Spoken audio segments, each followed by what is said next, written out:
Hola, muy buenos días a toda nuestra familia del Instituto Nacional de Vías. De verdad es un placer volver a estar con ustedes, todos nuestros compañeros que a diario están pendientes de este evento tan importante para nosotros y de manera interna, que tiene que ver con la charla Transformando Vidas, porque nosotros cada mes que queremos dejar un mensaje muy especial para todos nuestros integrantes de la familia en Vías, y es que tenemos que ser mejores seres humanos, no solo en nuestra vida personal, sino también en nuestra vida laboral, porque todas nuestras acciones se ven reflejadas en lo que hacemos en nuestro trabajo y es por eso que tenemos que tener la mejor actitud y una sonrisa cada día para salir adelante con los objetivos que queremos, tanto personales pero también profesionales, como ese objetivo de mejorar la movilidad de todos nuestros colombianos. Hoy precisamente vamos a tener un tema muy especial y demasiado atractivo. Su nombre tiene que ver con cada día cuenta, la clave para una vida feliz. Y es muy atractiva y muy especial porque quien va a dar esta charla es alguien de nosotros. Es nuestro ingeniero, el director territorial, Edgar Jesús Rojas. Muchísimas gracias por aceptar esta invitación tan especial, por dedicarnos este tiempo, por dedicarnos esas palabras y esos conceptos y además de su experiencia frente a esa sonrisa que hay que ponerle cada día a nuestra vida personal y laboral. Muchísimas gracias por estar con nosotros. Voy a presentarlo para que todos conozcamos un poco más de quién es este profesional que nos acompaña desde el 16 de diciembre del 2019. El director territorial es ingeniero civil, magíster en urbanismo y desarrollo territorial. En este momento se encuentra haciendo una especialización en vías terrestres. También fue secretario de Infraestructura de Florida Blanca, fue asesor de conflicto en la Fiscalía General de la Nación y también asesor consultor en el Ministerio de Vivienda. Y un dato muy importante, aparte de todos estos cargos que ha tenido, también estuvo en la Selección Colombia de baloncesto, es decir que director, la trayectoria es muy grande, hay muchas cosas que contar, son muchos, digamos, los conceptos que hoy nos vas a dejar claro para que todos continuemos trabajando, pero de la mejor manera, con la actitud, con la felicidad, con la alegría siempre intacta para poder que las cosas también se vean como reflejadas. Director, muy buenos días y bienvenido entonces a esta conferencia que va dedicada a toda nuestra familia en vías. Buenos días para ti, Kate, para todos, buenos días para todos los asistentes. Veo que son 80 personas, ese número es intimidante, pero no, muchas gracias de verdad a todos por asistir, por dedicarle unos minutos a este espacio. De verdad que es un espacio súper importante porque no somos solamente ingenieros, no somos solamente profesionales, no somos personas y todos los días necesitamos aprender. Como vamos a ver, todos los días necesitamos entender algo nuevo, necesitamos aprender, necesitamos reforzar, necesitamos aprender a vivir. Eso es todo el tiempo. Así es, director. En este momento me indican que desde la territorial de Santander todos están muy emocionados, están todos conectados para darle la mejor energía para el día de hoy, así que invitamos a todos a que enviemos ese link también a nuestros compañeros de otras direcciones territoriales para que todos nos conectemos y aprovechemos estos minutos tan valiosos que tienen que ver con mejorar nuestra vida y nuestra energía para que se vean reflejados en nuestros actos, tanto laborales como personales. Entonces, director, iniciemos. Ok. Bueno, primero que todo, de nuevo, muy buenos días para todos. Muchas gracias. Un saludo muy especial para todos los que están conectados. Ya estamos viendo la presentación, ¿cierto? Sí.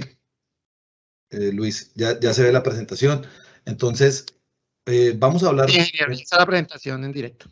Listo. En este espacio, en este ratico, yo quiero que hablemos de varios temas. Vamos a hablar lo primero que vamos a hablar, bueno, en algunos momentos tendré que hablar de pronto de experiencias personales en las que quiero demostrar cuándo cambió mi vida, cuando aprendí algunas cosas y cuando las puse en práctica sobre todo. Entonces vamos a hablar sobre la calidad personal, vamos a hablar sobre la excelencia, sobre el miedo, sobre el tiempo, sobre los paradigmas de cambio y sobre todo sobre la vida. Esta es una frase que yo me repito todos los días. Desde mis 31 años, yo me repito todos los días cuando me levanto esta frase. Hoy no es un día cualquiera, hoy es un día de mi vida. Y hoy tiene que ser un día especial. ¿Por qué? Porque cada día cuenta. Por eso esta charla se llama así. Todos los días. Y ya les cuento por qué desde mis 31 años me repito esta frase. Cuando yo tenía bueno, yo soy ingeniero civil, me gradué de la universidad a los 23 años, he trabajado desde los, no sé, 17 años. Primero que todo, pues les cuento que he sido un hombre muy afortunado. Jamás en la vida, jamás en mi vida he buscado empleo. Bueno, busqué empleo la primera vez, pero ya ahora más adelante les voy a contar cómo fue, que fue una historia muy, muy bonita. Pero nunca he tenido que buscar empleo. O sea, nunca he estado un solo día en mi vida sin trabajar, sin tener algo que hacer. Incluso siempre ha habido más trabajo del que he podido realizar realmente. Y he tenido que a veces concentrarme en algunos temas. Cuando me gradué, digamos, me casé muy joven. A los 25 años de edad me casé. Y esa fue una de las decisiones que tomé en la vida sin pensar. Y fue un error. Y fue un error no solo para mí, sino para la persona que se casó conmigo. O sea, fue un error para los dos y los dos la pagamos duro. O sea, no fue, no fue en ningún momento. O sea, ese matrimonio no funcionó ni un solo día. Al final terminó durando como unos casi 5 años. Y eso me ocasionó muchos problemas. O sea, fue un tema muy costoso, no solamente en términos económicos o financieros, sino también en temas emocionales, en temas familiares, en temas personales. O sea, fue un tema muy costoso para mí, como para la persona que se casó conmigo, que cometió esa locura de casarse conmigo en ese momento. Y eso hoy en día, digamos, mirando hacia atrás, que eso también vamos a hablarlo más adelante, fue una de las mejores cosas que me han pasado en la vida. O sea, esos 4 años que de pronto fueron difíciles, fueron complejos, hoy en día, o a partir de mis 31 años, cuando comprendí el error que había cometido, no digo que casarse es un error, digo que casarse en las condiciones en las que yo me casé fue un error, porque casarse es maravilloso, tanto que yo reincidí, me casé de nuevo, y hoy en día siento que me casé por las razones correctas, y me siento muy feliz de haberlo hecho nuevamente. Pero eso que sucedió en ese momento, que fue un error craso, que fue un error costoso, me llevó a cambiar mi vida por completo, porque a los 30 años yo tenía una empresa, me iba bien en mi empresa, tenía mi familia, tenía mi hogar, había hecho muchas cosas, pero había hecho muchas cosas buscando las razones incorrectas, ¿sí? Había hecho muchas cosas pensando más en todas las personas a mi alrededor que en mí mismo.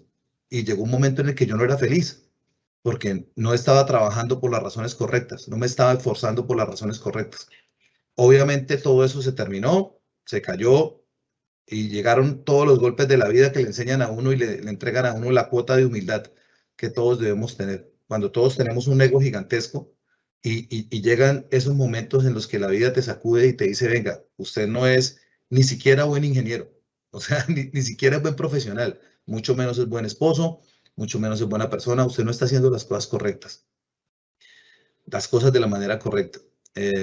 Tuve una pérdida económica increíble, increíble. O sea, hace 14 años me robaron 500 millones de pesos, que era todo mi capital en la vida. No, no era mi capital, perdón.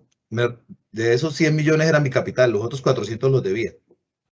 O sea, pasé de tener 100 millones de pesos que había recolectado, que había ahorrado, que había guardado durante mis 15 años de trabajo en ese momento, a deber 400 millones, a no tener nada que hacer, bueno, a estar en un hueco profundo, o sea, en un hueco muy profundo, tan profundo que algún día alcanzó a pasárseme por la cabeza desaparecerme. Y es difícil recordarlo hoy en día. O sea, es difícil decirlo, porque ya recordarlo es hasta chévere, pero es difícil decirlo porque llegó un momento en el que yo pensé en escapar de mi vida, o sea, en reiniciar mi vida en otro país, con otro nombre, alcancé a pensar en eso, alcancé a plantear eso como una posibilidad. Un día yo, estando en Barranquilla, yo tenía que hacer un vuelo, ahora les voy a mostrar lo que yo hacía en ese momento. Y era tan agobiante el tema que alcancé a pensar en decirle al piloto del avión con el que yo volaba, decirle, devuélvase para Bucaramanga y ya. Y si alguien pregunta por mí, dígales que yo abrí la puerta del avión y me boté del avión, ¿sí? Y que usted nunca supo más de mí. Y pensaba hacer eso, o sea, alcancé a pensarlo seriamente, o sea, alcancé a plantearlo como una posibilidad de vida. Pero gracias a Dios no lo hice y hoy, digamos, duré algún tiempo solucionando todos esos temas, pero se solucionaron. Pero lo primero que solucioné, o sea, la primera cosa que pensé en ese momento son las bendiciones que siempre llegan. Y las bendiciones llegan de las formas que uno no entiende, o que uno no las puede ver. Siempre las entiende después. Uno no puede ver las bendiciones en el momento. No hay alguien que llegue y se siente y le diga, mire, eso es una bendición, tómela. Aquí está dentro de una cajita y usted la va a abrir y todo su mundo va a cambiar. Eso no es así, no funciona de esa manera.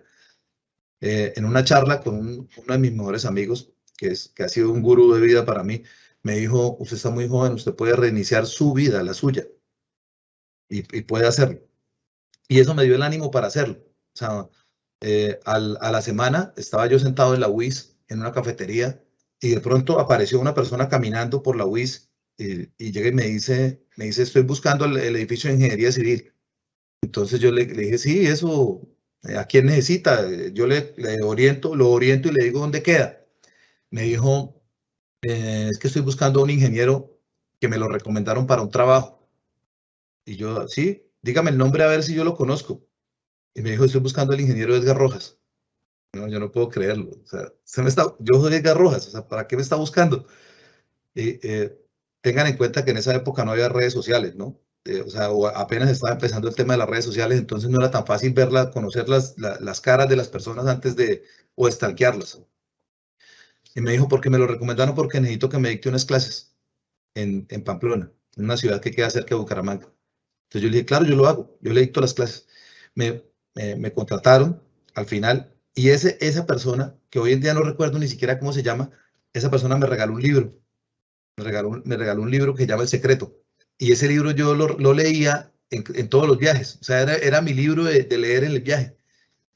Y empecé a aplicar. Yo dije, bueno, pues si esto le ha funcionado a muchas personas, pues yo voy a hacerlo. ¿Qué tal me funciona a mí? O sea, mi vida es un desorden increíble. Estoy en un hueco impresionante.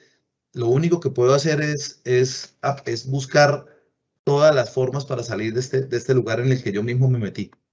Entonces, empecé en esa época a mirar, estaba recién separado, con un montonero de deudas, bueno, con un panorama muy complejo y sin la esperanza de un futuro tranquilo. Y empecé a mirar, lo primero que empecé a mirar fue cómo aprendo a vivir. ¿Cómo aprendo a vivir? Porque no estoy viviendo de la manera correcta. O sea, no debería estar pasando por esto que estoy pasando. Entonces, me puse a leer cómo aprende la gente. Y nosotros aprendemos utilizando esos cuatro elementos que están ahí. Lo primero que interiorizamos son los conceptos. Entonces, lo primero que tengo que aprender son conceptos. Después de esos conceptos, debo aprender a utilizar algunas herramientas para aplicar esos conceptos. Y siempre, todo lo que tú aprendes en la vida se aprende de esa manera. Interiorizo un concepto, aprendo a utilizar una herramienta que aplique esos conceptos. Después de eso, entonces busco los ejemplos. Siempre hay ejemplos. Y si no hay ejemplos, tengo que empezar a construirlos. Y después de conocer los ejemplos de otras personas que ya han desarrollado esos conceptos y que han utilizado esas herramientas, comienzo a practicar yo con mi vida. Sí, así aprende uno todo, así aprendemos a caminar, así aprendemos a leer, así aprendemos a montar en bicicleta, así aprendemos a hacer lo que sea. Así aprendemos a hacer el diseño de una carretera, así aprendemos cualquier cosa, la aprendemos así, con estos pasos. Y entonces, hoy en día, en esta charla, vamos a hablar de unos conceptos, vamos a hablar de unas herramientas, voy a hablarles de algo que me encanta, que es hablar de unos ejemplos de personas a las que admiro. Y al final les voy a contar cómo practiqué yo, cómo puse esas cosas en práctica en mi vida y cómo cambiaron mi vida. ¿Cuándo cambia uno? ¿Sí? ¿Cuándo cambia uno? Lo primero que tenemos que pensar, y es el primer ejercicio, es que todos tenemos una mente que es infinita, pero nosotros la volvemos finita. Nosotros le ponemos unos muros a nuestro espacio mental del que no queremos salirnos, ¿sí? Si yo soy ingeniero, solamente soy ingeniero. Si yo soy ingeniero no puedo ser deportista. Si yo soy ingeniero no puedo ser, bueno, lo que sea, no puedo escribir un libro, no puedo escribir una novela de misterio, no puedo, o si yo soy médico, entonces los médicos normalmente no sé, normalmente no les gusta hacer este tipo de cosas, entonces no las hago. Y esos muros los ponemos nosotros mismos. Entonces lo primero que uno tiene que pensar es que no puedo meter un concepto infinito, como es la vida, dentro de una mente finita. Entonces el primer ejercicio es expandir nuestra mente, entender que yo puedo aprender lo que sea, o sea, cualquier cosa que ustedes quieran aprender, la van a aprender, cualquier cosa, que a algunos les toma poco tiempo, a algunos les toma mucho, pero podemos aprender lo que sea. Entonces, como yo soy ingeniero, no puedo ser cantante, o como yo soy ingeniero, no puedo ser músico, o no me queda tiempo para ser músico, o no puedo tener el cuerpo que quiero tener, o no puedo. No, sí se puede. Sí se puede. ¿Sí? Simplemente es dejar de limitar nuestra mente. Eso es lo primero. Eso es lo primero, primero. O sea, no le pongo bloques, no le pongo muros, no le pongo espacios, no le pongo límites a lo que yo quiero ser o a lo que yo quiero aprender. No puedo meter un concepto infinito dentro de una mente finita. Entonces vamos a volver nuestra mente un espacio infinito. Eso es lo primero.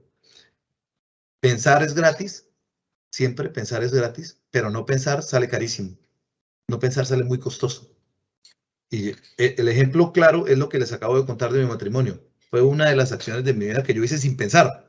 No lo pensé, lo hice por instinto. Me pareció que era lo que debía hacer y lo hice. Y ya, no me senté, no hice los pros, no hice los contras, nada. Y fue un error. Y repito, no fue un error solo para mí. Fue un error para mí y para la persona que cometió la locura de casarse conmigo en ese momento. O sea, para todos. Y muchas personas salieron en mayor o menor medida afectadas con ese tema de ese matrimonio. Bueno, cualquiera que tenga una idea es un excéntrico hasta que la idea tiene éxito. Eso, guardemos ese pedacito ahí y más adelante lo vamos a volver a traer.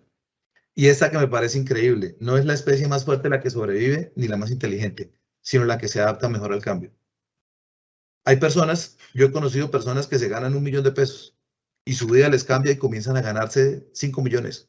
Y todo el mundo dice, progresó. Y va uno a mirar a los 2 o a los 3 años y ese cambio no fue un cambio positivo, se volvió negativo para sus vidas.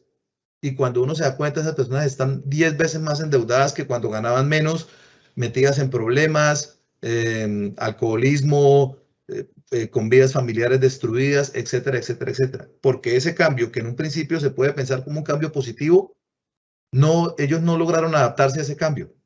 Y lo contrario, el ejemplo típico de la persona, lo que me imagino que todos han escuchado de que le mataron la vaca. Le mataron la vaca. Hay unas personas que yo conozco, 2 ingenieros de sistemas, que ambos tenían sus trabajos, esposos, con un hogar, a ambos los echaron casi al mismo tiempo de sus trabajos. Les mataron la vaca. Eso fue hace 15 años y hoy en día tienen una empresa grandísima, aquí en Colombia, aquí en Bucaramanga, perdón. Un laboratorio para los temas de exámenes y eso de laborales. Y son personas muy exitosas, muy prósperas. ¿Por qué? Porque les mataron la vaca. O sea, ese cambio, que en un principio se sintió como un cambio negativo, ellos se adaptaron rápidamente a ese cambio y lograron prosperar no solo económicamente, sino en muchos otros temas. Entonces, las personas que se adaptan mejor al cambio son las que sobreviven, siempre. Eso sí, es una ley natural. ¿Cómo hago yo para gestionar la calidad de mi vida? Otro concepto digamos, que es básico. Otro concepto que es absolutamente básico y que también quiero que por favor lo interioricemos muchísimo es que la única persona a la que tú puedes cambiar es a ti mismo, a nadie más. O sea, no pierdas tiempo tratando de cambiar a otra persona, porque eso no va a suceder. Tú puedes enseñarle a otra persona, pero no puedes cambiarlo. Esa persona cambia el día que ella decida cambiar. No más. O sea, no existe una fórmula para que tú puedas cambiar a alguien externo a ti mismo. Y muchas veces uno pierde tiempo tratando de cambiar a los hermanos, tratando de cambiar a los papás, tratando de cambiar a los amigos, tratando de cambiar a su pareja. Y eso es tiempo perdido, es tiempo tirado a la basura. Como vamos a ver más adelante, el tiempo es un elemento demasiado valioso. Entonces, no pierda tiempo tratando de cambiar a otro, porque la única persona a la que uno puede cambiar es a uno mismo. O sea, no pierda tiempo, constrúyase a usted mismo Y esa construcción propia va a irradiar muchos temas a todo su alrededor y a todo su mundo. Porque el ser humano que logra dominarse a sí mismo es el que puede cambiar el mundo. Siempre es así. Si yo quiero cambiar mi mundo, primero tengo que cambiar yo. Y lo primero que tengo que hacer para cambiar es dejar de intentar cambiar a los demás, ¿sí? Y eso es lo típico que uno ve, que hay gente que el mundo les debe, ¿sí? El profesor no me quiere, mi pareja es mala, mis amigos me odian, etcétera, etcétera, etcétera. Y si uno escucha esas frases, todo tiene que ver con los temas externos, pero muy pocas veces las personas interiorizan ese tema y dicen, venga, es que mis amigos me odian porque yo les quedo mal, porque yo hago esto, mi pareja no me quiere porque yo llego tarde, porque yo le incumplo, porque yo, bueno, hago cualquier cantidad de cosas.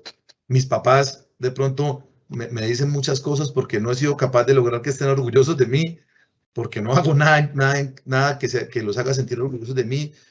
Mis hijos no me respetan porque no soy una figura de respeto para ellos.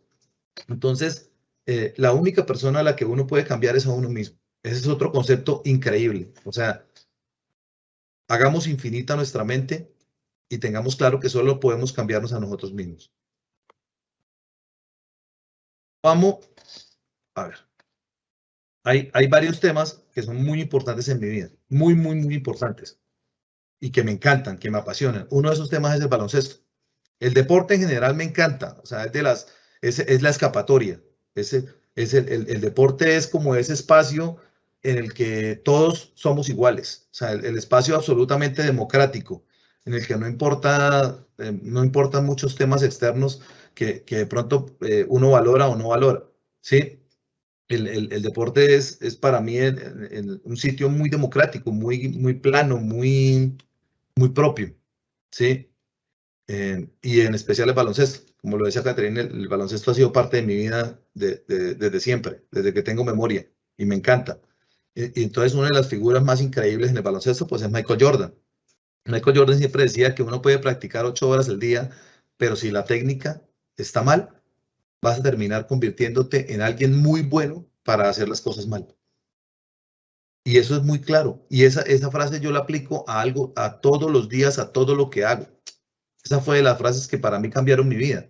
O sea, si yo voy a practicar algo, tengo que practicar hacerlo bien. Es preferible practicar 1 hora al día algo bien hecho y no 8 horas al día algo que está mal.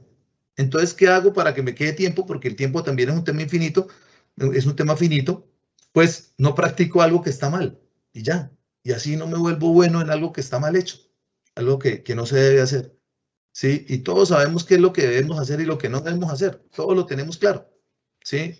Pero muchas veces nos mentimos a nosotros mismos, ay, es que yo no sabía, es que lo hicieron sin que yo supiera, es que no. Todos sabemos qué cosas debemos hacer y qué cosas no debemos hacer, siempre.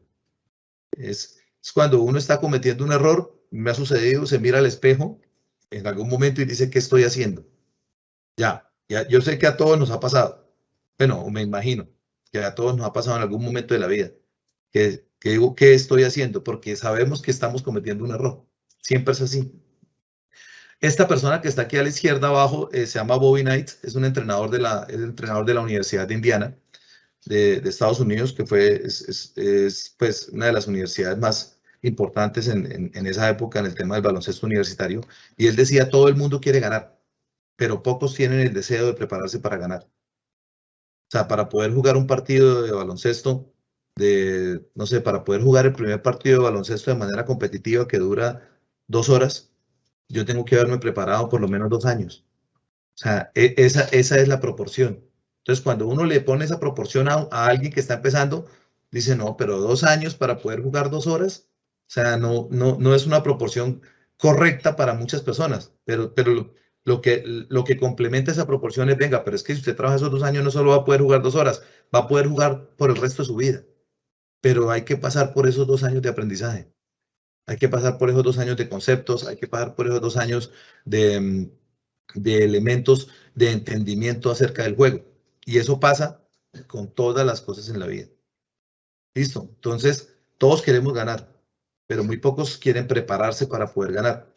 Y otra frase de Michael que me fascina que dice, puedo aceptar el fracaso, todo el mundo falla, pero lo que no puedo aceptar es dejar de intentarlo.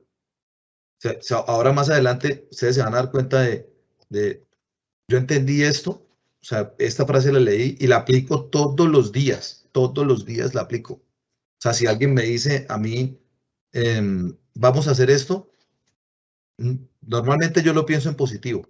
Casi siempre digo que sí. O sea, vamos a hacerlo, listo, hagámoslo. Si queda bien, súper. Si no queda bien, no importa. Aprendí que esa era una forma de no hacerlo y busco otra, ¿sí? Pero no, digamos, en el momento en el que le quité el bloqueo a mi mente acerca de lo que puedo hacer y lo que no puedo hacer y expandí y volví mi mente infinita, como que esta frase tomó mucho sentido. Tengo que intentarlo. ¿Por qué no? Si fallo, no pasa nada, pero lo intenté, ¿sí? Intenté escribir, intenté ser youtuber, no funcionó, pero sí, intenté ser esto, intenté ser influencer, no funcionó, listo, intenté ser, bueno, algo absurdo, cantante profesional, no funcionó, no pasa nada, ¿sí? Pero lo intenté, o sea, y así, lo que tú quieras, lo que ustedes quieran. Bueno, otro concepto que es preponderante, que es increíble, que es básico, es el tiempo, y que muchas veces no lo valoramos de la forma correcta. ¿El tiempo qué es? Es la dimensión física que representa la sucesión de estados por los que pasa la materia. El tiempo es un recurso no renovable. El tiempo es la única posesión real del hombre sobre la tierra. O sea, lo único que nos entregan el día que nacemos es tiempo, no más, no más. Eso es con lo único que llegamos. Y lo peor de todo es que ni siquiera sabemos cuánto es. No sabemos si vamos a vivir 10 años, 20, 30, 50, 80, 100. No sabemos, ¿sí? Entonces, el tiempo es una posesión tan increíblemente valiosa para nosotros que no debemos desperdiciarlo.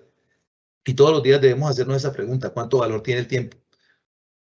Cuando siempre que hablo o que tengo la oportunidad de hacer esta charla con jóvenes, que lo hice mientras fui secretario de Florida Blanca, la hacía en los colegios esta charla y en unas universidades acá en Bucaramanga, yo le digo a todos los jóvenes, uno cuando está joven tiende a perder mucho el tiempo porque siente que tiene mucho, que es infinito, y no es infinito, es finito. Algún día va a terminar, algún día se va a acabar, ¿sí? No sabemos cuándo, pero algún día se va a acabar. Entonces, mientras uno está perdiendo su tiempo, mientras en algún momento estamos perdiendo su tiempo, existen otras personas que no lo están perdiendo. Entonces yo le digo a los jóvenes, mientras ustedes están parrandeando, rumbeando, bebiendo, perdiendo su tiempo, hay alguien que sí lo está aprovechando. Entonces, ese equilibrio es al que tenemos que llegar. Tenemos que valorar muchísimo nuestro tiempo. Si lo ponemos en términos monetarios, hay personas para las que un minuto vale 10 pesos o $1. Hay personas para las que un minuto vale $1.000.000. Sí, porque cada uno valora su tiempo. Cada uno le pone un valor a su tiempo de forma diferente. Y ese es el camino, digamos, ese es otro concepto que tenemos que interiorizar. La mente infinita, el tiempo es un recurso no renovable. Y esta frase me encanta: el ayer es historia, el mañana es un misterio y el hoy es un regalo. El día de hoy es lo que tenemos, no es más, ¿sí? Por eso se llama presente. Esta frase yo la he escuchado en muchos sitios, en películas, en muchos lugares. Otro tema que a mí me fascina, que me apasiona de manera increíble, es el cine, desde siempre. O sea, eso desde niño, para mí ver una película era como hipnotizarme.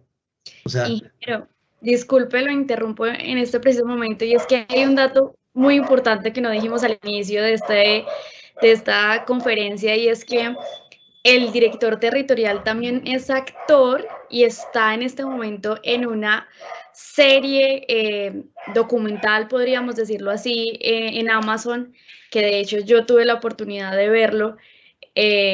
Y es increíble cómo la ley de la atracción y ese libro que usted dice que fue como su Biblia al inicio de ese cambio que tuvo, pues puede llegar a hacer cosas como inexplicables, como soy actor también, soy sí. deportista, soy ingeniero. Entonces, de una vez ahí la cuña para que quien quiera verlo, está en Amazon. No sé si puedas como hablar un poco más sobre el tema de esa experiencia. Sí, claro, gracias, Kate, esa es una película que se llama Armero, y ahorita más adelante les voy a contar cómo fue cómo fue el proceso, el proceso de, que en realidad fue como muchas cosas en la vida. Cuando uno lo vuelve hacia atrás a contarlo, si dice la verdad, termina siendo algo muy sencillo, pero más adelante en el tiempo se convierte en algo muy significativo. Sí, el cine para mí, más hoy en día todavía, hoy en día para mí es algo hermoso, es algo increíble. O sea, la capacidad de condensar una historia en 2 horas, en 2 horas y media y contar una historia que le deje a uno algo en, en un espacio de tiempo tan corto, utilizando las imágenes, el sonido, la música, todo eso me parece hermoso, me parece hermoso. O sea, me parece una de las cosas hermosas de nuestro tiempo. O sea, poder vivir eso, poder ir a cine, poder ver una película, me parece algo muy chévere, muy bonito. Entonces, esta frase ha salido en muchas películas, ¿sí? Por eso lo traigo a colación. Lo único que tenemos es el día de hoy. Vamos en el baloncesto, el cine, y vamos a seguir con otros temas y voy a contar algunas historias que seguramente van a parecer absurdas o van a parecer raras, pero les prometo que todo lo que digo es cierto, que todo lo que digo es cierto y lo digo con el ánimo de que todos lo apliquen. Bueno, la calidad personal. Este es un personaje que es increíble. Yo pienso, no sé, y es una teoría que me parece que de pronto a algunos les puede parecer absurda, no es una teoría religiosa, pero yo digo que en cada generación o en cada espacio o en cada tiempo de los seres humanos tenemos a seres iluminados. Tuvimos a Jesús, por ejemplo, que es un ser iluminado, un ser increíble que nos enseñó, que cambió el mundo, que Jesús le dijo a la gente hace 2000 años, venga, ponga la otra mejilla, el que esté libre de pecado que lance la primera piedra, y el mundo crece, se mueve a partir de un solo sentimiento que es el amor. Eso fue lo que dijo Jesús, en resumidas cuentas. Y cambió el mundo completamente. Este señor para mí, Gandhi, es el Jesús del siglo XX, porque fue alguien que logró hacer algo que para mí, y cuando uno lo dice suena absurdo, y si uno no conoce la historia, no lo cree, suena absurdo que alguien sea capaz de ganar una guerra sin utilizar la violencia. O sea, y este señor lo hizo, ganó una guerra sin utilizar la violencia. Es increíble porque la guerra es violencia, y este hombre ganó una guerra sin utilizar la violencia. Ganó una guerra a punta de lo contrario, de no violencia. Entonces, es un personaje absurdamente grande, ¿sí? Y él dijo esto que también se volvió como un salmo para mí. O sea, cuida tus pensamientos porque se volverán tus actos, cuida tus actos porque se harán tus costumbres, cuida tus costumbres porque formarán tu carácter y cuida tu carácter porque formará tu destino y tu destino será tu vida.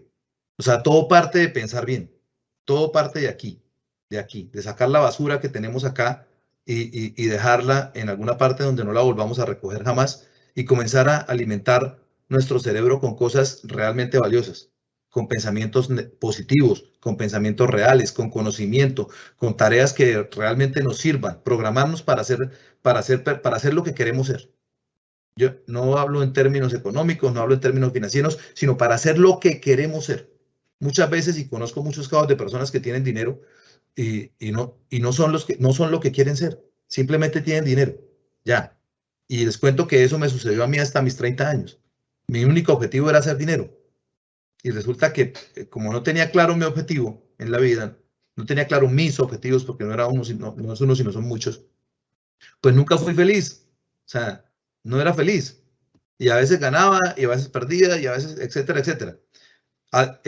Yo empecé leí esto y dije, sí, es la verdad. O sea, yo no puedo construir algo si no pienso claramente lo que quiero, si no pienso, si no saco la basura que tengo en mi mente, y la basura es todo lo negativo, o sea, la mediocridad, la tristeza, bueno, todos los sentimientos que de pronto no me hacen daño, y vamos a hablar ahorita más adelante de ese tema. Una cosa que Gandhi menciona es el carácter.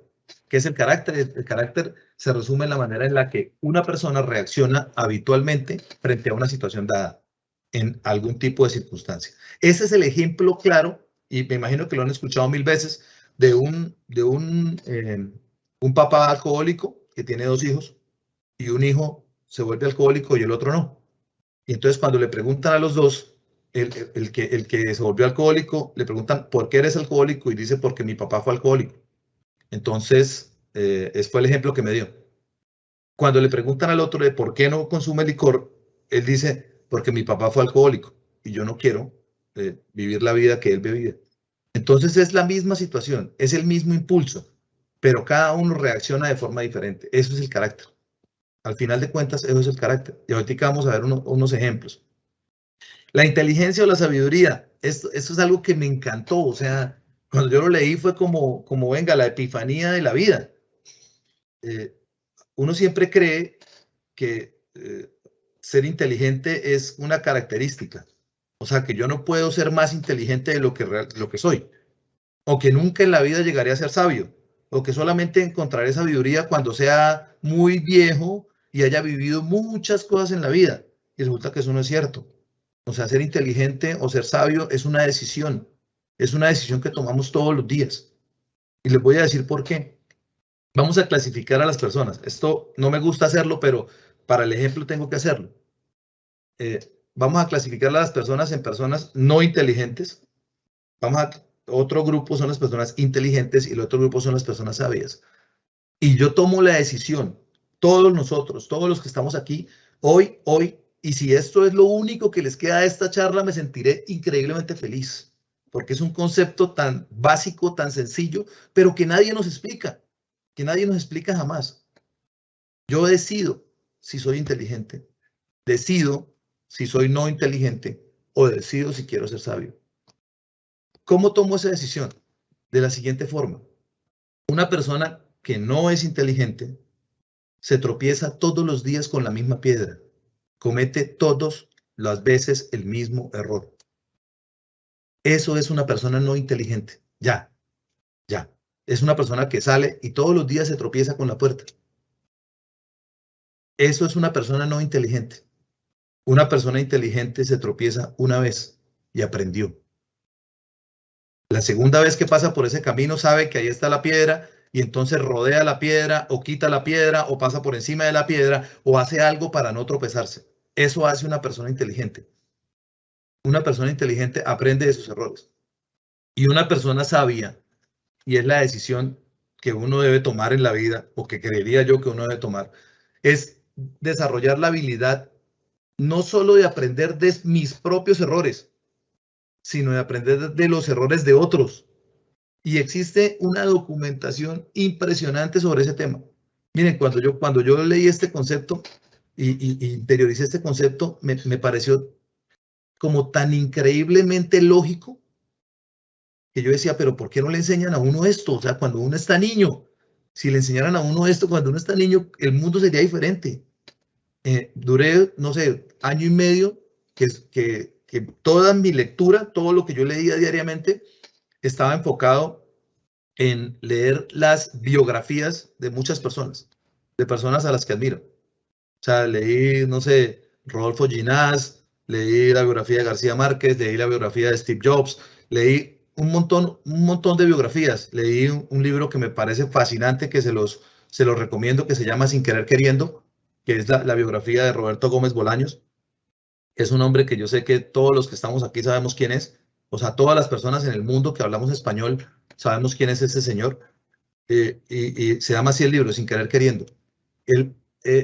Dediqué mucho tiempo a leer las biografías de ellos para intentar no solamente aprender de mis propios errores, sino desarrollar la habilidad de aprender de otros, aprender de lo que me cuentan, aprender de mis amigos, aprender de las cosas de las que me entero, obviamente con una lectura crítica, ¿no? Porque hoy en día nos llega mucha información y hay que hacer como un filtro de lo que es correcto y lo que no es correcto leer o aprender o entender.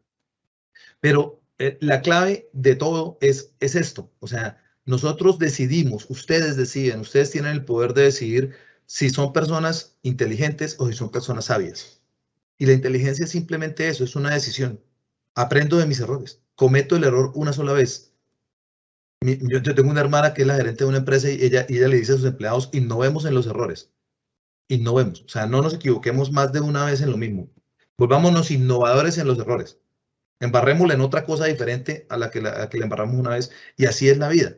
sea, innovemos en los errores, de verdad. Si solamente esto les queda de esta mañana, de esta charla, me siento demasiado feliz. Hay un amigo, el mismo amigo que les cuento, que se llama Mario Candela, un amigo que un día me dijo, usted está muy joven y puede volver a empezar. Usted todavía tiene futuro, a los 31 años. A los 35 años míos, él es un poco mayor que yo, a los 35 años alguna vez, bueno, los 38 años de él, es 3 años mayor que yo, estábamos en una celebración de un cumpleaños y él en ese momento estaba celebrando que había hecho unos negocios impresionantes. Ya era el representante para Latinoamérica de una empresa de Ámsterdam. Y pues le estaba yendo muy, muy bien económicamente y me dijo, duré 38 años para tener éxito de la noche a la mañana. Y yo le dije, ¿cómo hizo? ¿Cómo hizo? Cuénteme.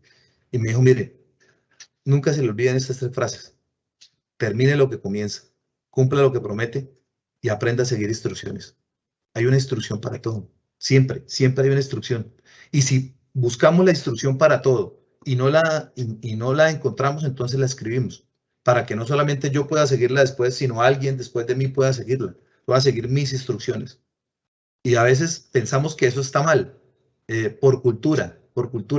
Nosotros por cultura hacemos las cosas a prueba y error. Y resulta que hay personas que ya caminaron ese camino, que ya construyeron algo y escribieron cómo se debe hacer. Y estoy seguro que nos ha pasado que recibimos un electrodoméstico en la casa y todos los electrodomésticos, sea el que sea, un televisor, una nevera, una lavadora, un computador, todo viene con un librito de instrucciones. Un carro, un automóvil. Si uno compra un automóvil nuevo, viene con un librito de instrucciones. Y estoy seguro que ninguno de nosotros ha sacado ese libro y le ha dedicado un ratico a leerlo. ¿No? Inmediatamente lo primero que hacemos es coger la bolsa donde viene el libro y adiós. Botamos y comenzamos a conectar, prendemos el carro. Empezamos por prueba y error.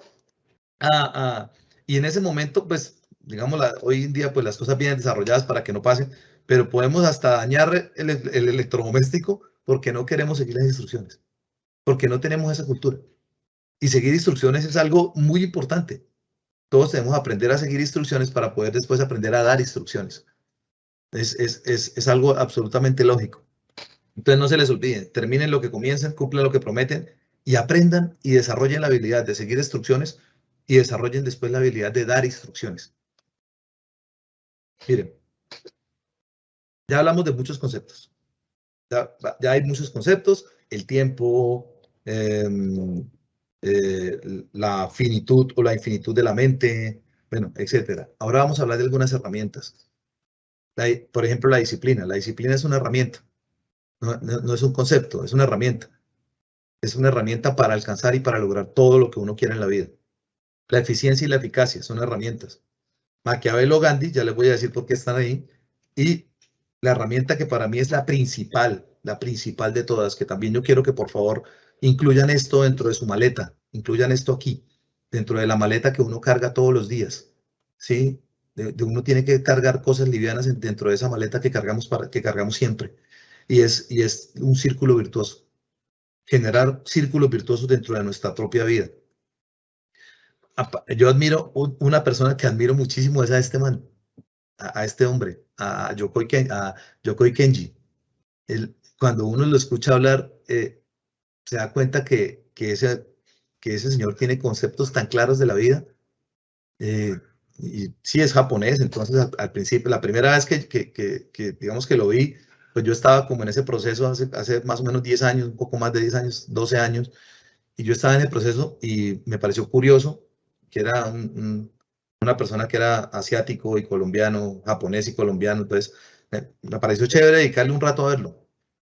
Y hoy en día es una de mis personas favoritas, o sea, es uno de mis colombianos favoritos. Ese señor, Diana Uribe es otra de mis colombianas favoritas, o sea, me encantaría ser amigo de ellos. Y si algún día tengo la oportunidad de conocerlos, me encantaría ser amigo de ellos, o sea, porque son personas que tienen conceptos muy claros de la vida. Y él, en la primera vez que yo lo vi, dijo esta frase: la disciplina tarde o temprano vence a la inteligencia. Siempre. Y me puse a devolver esa frase hacia atrás en mi vida y en mi entorno, y me di cuenta que es absolutamente cierto eso. La disciplina siempre termina venciendo la inteligencia. La distancia entre los sueños y la realidad se llama disciplina. Siempre. Ya. O sea, es otra frase que no tiene discusión. O sea, el cielo es azul, 2 más 2 y esta frase. Sí, la disciplina, la distancia entre los sueños y la realidad se llama disciplina. Siempre. Si tú hablas con cualquier persona que haya logrado algo impresionante en la vida, te va a decir cómo lo hiciste siendo disciplinado. Siendo disciplinado. Haciendo todos los días la tarea que tenía que hacer. Todos los días, a la misma hora. Todos los días la cantidad de energía que le debía dedicar a esto, se la dediqué. Alguna vez yo vi cuando murió García Márquez, hay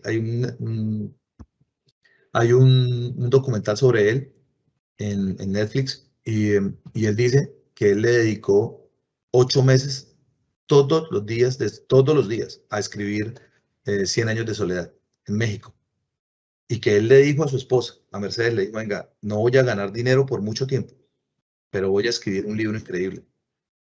Y se disciplinó completamente, siendo una persona que naturalmente no era disciplinada, pues que no lo era, ¿sí?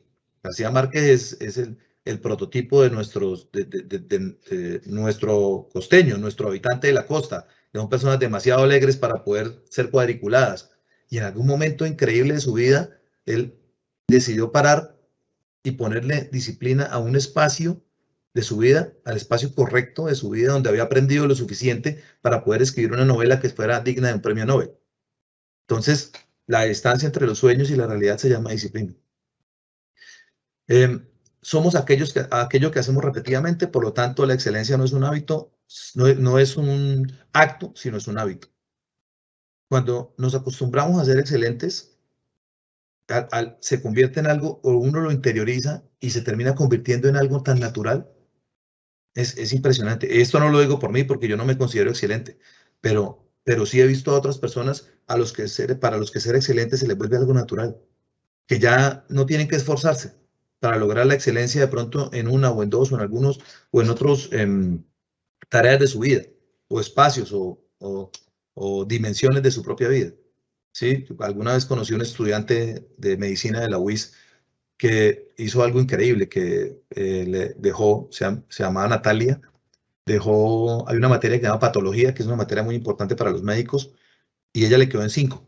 Esa materia fue perfecta su calificación en el semestre. Se volvió tan famosa en la universidad, eso fue como en 6º semestre, que de ahí en adelante los profesores ni siquiera la evaluaban. Y siempre para sus propios profesores, ella era un ser excelente. Y entonces terminó saliendo de la universidad con un promedio increíble, esforzándose, la verdad, muy poco en los últimos semestres, porque los profesores ni siquiera la evaluaban, porque ya sentían que la excelencia académica en ella era algo absolutamente natural. Entonces la excelencia es un hábito como cualquier otro. Ese es otro concepto, esa es otra herramienta pues, que tenemos que utilizar, que es la unión de dos conceptos. La eficiencia es realizar las cosas con la menor cantidad de recursos, lograr un objetivo con la menor cantidad de recursos. La eficacia es lograr un objetivo en el menor tiempo posible. Cuando logramos generar un balance entre esas dos cosas, comenzamos a ser personas productivas. Siempre. O sea, cuando vayamos a hacer cualquier cosa en nuestra vida, en nuestro trabajo, en nuestros deportes, en nuestros hobbies, en lo que sea, en nuestro hogar, tenemos que pensar en esto, en ser eficientes y en ser eficaces, para convertirnos en personas productivas. Y esto suena como a empresa, como a manufactura, pero se aplica también a nuestra propia vida. Debemos ser productivos con nuestro tiempo, productivos con nuestras labores, productivos con nuestra familia, pero debemos ser productivos, debemos producir. Y producir no solamente es producir dinero, es producir momentos increíbles para las personas que amamos, es producir felicidad para los que están a nuestro lado, es producir bienestar para nuestro entorno, es producir conocimiento para entregarlo a otras personas. Eso es productividad. No solamente es dinero. Muchas veces pensamos solamente en términos monetarios y el dinero es importante, pero no es lo más importante. Hay 1.000.000 de cosas en la vida que no se pueden comprar por todo el dinero que tengamos. Aquí aprovecho para contarles algo que me pareció increíble, que hay un señor que se llama Carlos Slim. ¿sí? Que es uno de los hombres más ricos del mundo, es mexicano. Su esposa murió de cáncer. Su esposa, que se llama Ushuaia. En México, en Ciudad de México, en la colonia Polanco, hay un museo se llama el Museo Ushuaia, que es el museo que él le construyó a ella con todas las obras de arte que él le regaló a ella.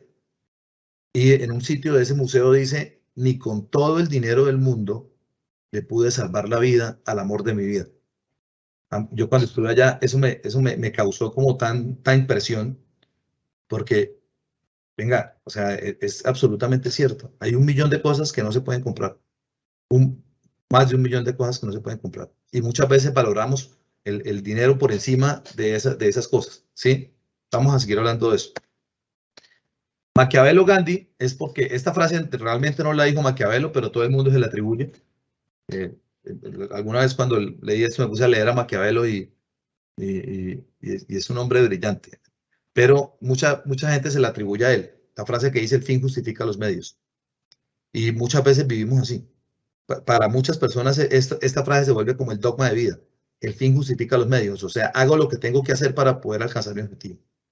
Y hay otra, Gandhi, en contra de esa filosofía, decía, no se puede apartar el fin de los medios usados para alcanzarlo. Esa me parece una frase mucho más sabia. O sea, no es porque yo ame a Gandhi ni nada, sino porque me parece una frase más sabia. Yo no puedo apartar el fin de los medios para lograr ese fin. O sea, yo no puedo hacer la paz a punta de guerra. Yo no puedo cuidar a un enfermo. Yo no puedo generarle bienestar o generarle salud a una persona enfermándolo. Yo no puedo apartar el fin de los medios que utilizo para poder apartar ese fin. Yo no puedo ser excelente siendo mediocre. Yo no puedo querer ser excelente siendo mediocre todos los días. Es imposible. Si quiero ser excelente, tengo que ser excelente en las cosas pequeñitas de la vida para poder ser excelente en las cosas grandes. Y esta otra frase que me fascina, que yo la repito a mis sobrinos y a mis hijas todos los días. El pájaro no está feliz porque canta. El pájaro no canta porque está feliz. El pájaro está feliz porque canta. Siempre, siempre, siempre en la vida, las acciones vienen antes del resultado o de la recompensa. Siempre. El único sitio donde la palabra éxito está antes que la palabra trabajo es en el diccionario. Siempre. O sea, si tú quieres tener un éxito que sea real, duradero, tienes que trabajar. Ya, en lo que sea. Si tú quieres competir, tienes que entrenar. Si tú quieres ser responsable de alguna actividad, tienes que ejecutarla. ¿Sí? Es imposible. Esta es la herramienta que yo les digo que es otra cosa que quiero que quede grabada en la mente de todos. ¿Sí?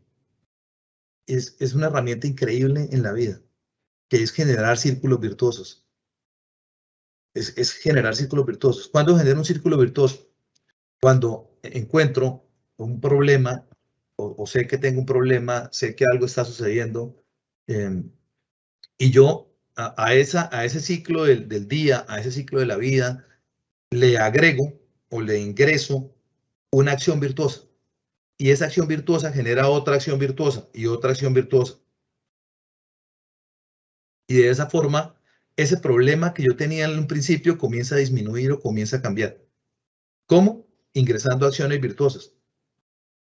Entonces, es un ejemplo muy claro de un círculo virtuoso. Imagínense a una familia de un papá, mamá, 2 hijos, y ese señor de esa casa es el único que trabaja, la esposa no trabaja, y ese señor de esa casa consume licor todos los fines de semana. Todos los fines de semana llega borracho a la casa. Eso es su vida, ese es su círculo. Cada semana le pagan, se emborracha, llega a su casa, se levanta en Guayabao el domingo y así. Y esa es su vida. Y entonces la esposa le discute, le pide que cambie, a él le da rabia, entonces vuelve y toma y así. Y cada vez le dan menos ganas de llegar a su casa y es un círculo vicioso. Resulta que un día, por la razón que sea, de pronto lo vio en televisión, algún cura se lo dijo, un pastor se lo dijo, su mejor amigo se lo dijo, o por la razón que sea, decidió no hacer eso. Decidió llegar a su casa, salir de su casa el sábado a mediodía y llegar a su casa a las 12:30 de la tarde. Entonces, ese día su esposa le pareció algo muy raro que él estuviera ahí. Tuvieron tiempo para hablar.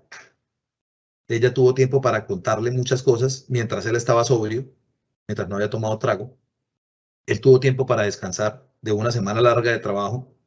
Durmió todo el sábado, se levantó el domingo tranquilo, después de un muy buen descanso, y se dio cuenta que sus hijos no le hacían caso. A ella no estaba borracho, se dio cuenta que no le hacían caso. Repitió esa virtud el siguiente sábado y el siguiente sábado y el siguiente sábado, y se dio cuenta de los errores de sus hijos e intentó corregirlos. Se dio cuenta que les iba mal en el colegio, se dio cuenta que no les hacían caso, se dio cuenta de todos los temas que estaban sucediendo en su propia casa que él no conocía, porque siempre o estaba tomado o estaba enguayabado, en el tiempo en el que él pasaba allá en el hogar. Como su esposa quería que él siguiera llegando temprano, entonces le preparaba almuerzos especiales cada sábado. Y como el dinero que él se ahorró porque ya no se lo gastaba tomando, entonces le alcanzaba para sacar a sus hijos los domingos, para regalarles algo, entonces sus hijos empezaron a verlo como una figura de autoridad. Y él empezó a corregir a sus hijos. Al poco tiempo, a los 6 meses o 8 meses o 10 meses, esa persona tiene un hogar estable, tiene unos hijos que le hacen caso, tiene una esposa que lo quiere y tiene un cuerpo con muy buena salud porque está utilizando el tiempo del descanso en lo que debe ser, en descansar. Entonces, esa acción única, esa acción virtuosa que se incluyó dentro de ese círculo le modificó la vida completamente a ese señor. Y todos los días tenemos que pensar en esto, en generar círculos virtuosos. Cualquier acción. Yo les cuento por lo menos en el caso mío personal. Yo no duermo, yo duermo muy poco. O sea, me es difícil dormir, me es difícil. Y así ha sido desde niño, eso es un defecto de fábrica. Me ha sido difícil dormir. Y obviamente había días que me quedaba dormido a las 6 de la tarde porque llevaba 3 días sin dormir y había días que pasaba toda la noche sin dormir ni un minuto. Y pues obviamente cuando pasaba toda la noche sin dormir ni un minuto, al día siguiente estaba al 30% de mi capacidad, con sueño. Bueno, no estaba correcto, no estaba completo, ¿sí? Y la primera acción virtuosa que yo incluí en mi vida fue, venga, voy a dormir todos los días a la misma hora. Pero si es que no puedo dormir, bueno, pues entonces me tomo alguna pepa, me tomo algo, pero voy a dormir todos los días a la misma hora. Y sí, me tocó empezar a hacer eso. O sea, hace 14 años empecé a tomar melatonina, como eso la toman normalmente o la consumen normalmente las personas de 60 o 70 años hacia arriba. Ahí me tocó empezar a tomarle a los 30 años para poder dormir todos los días a la misma hora, o por lo menos a la misma hora, ¿sí? Obviamente no a las 9:10 en punto, no, pero sí por lo menos antes de las 11 de la noche todos los días y poder levantarme antes de las 6 de la mañana todos los días, ¿sí?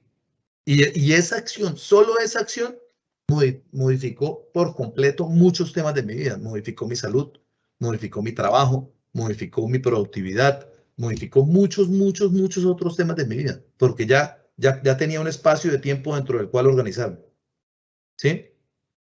Algo que hasta mis 30 y algo de años no tenía. Mi vida era, hoy me levanté con ganas de trabajar como impresionante y trabajé 50 horas seguidas y después no fui capaz de trabajar durante 22 horas que no fui capaz, no me levanté, el mundo no existía para mí, etc. Entonces, ese solo cambio de establecer por lo menos un horario para mi cuerpo modificó muchos temas. Esa fue la primera acción virtuosa que incluí dentro de mi vida. Y así, aquí les voy a hablar de algunas acciones virtuosas que logré incluir dentro de mi vida por accidente. O sea, no como la de la melatonina, que sí fue algo que yo planifiqué y pensé después de conocer esto. No, sino antes de eso, por accidente. El tiempo de Hollywood, yo lo pongo ahí porque es algo que yo también lo digo cuando estoy en las conferencias con los jóvenes. Cuando nosotros el único sitio en el que una persona, un protagonista de una película es absolutamente irresponsable, es mala persona, tiene muchos errores en su tema personal y al final y en 2 horas se convierte en el mejor, se casa con la niña más bonita y salva el mundo, es en Hollywood, en las películas.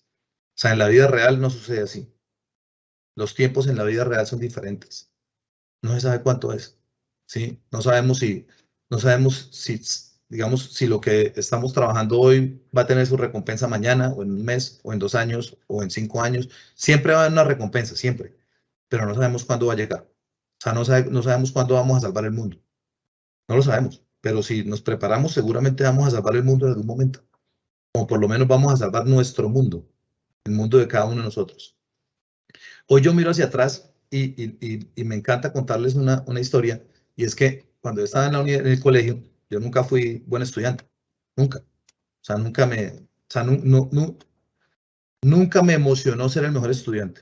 O sea, eso no, como que no ser el primero del salón y eso, como que eso no, o sea, nunca fue un objetivo para mí en la vida, jamás.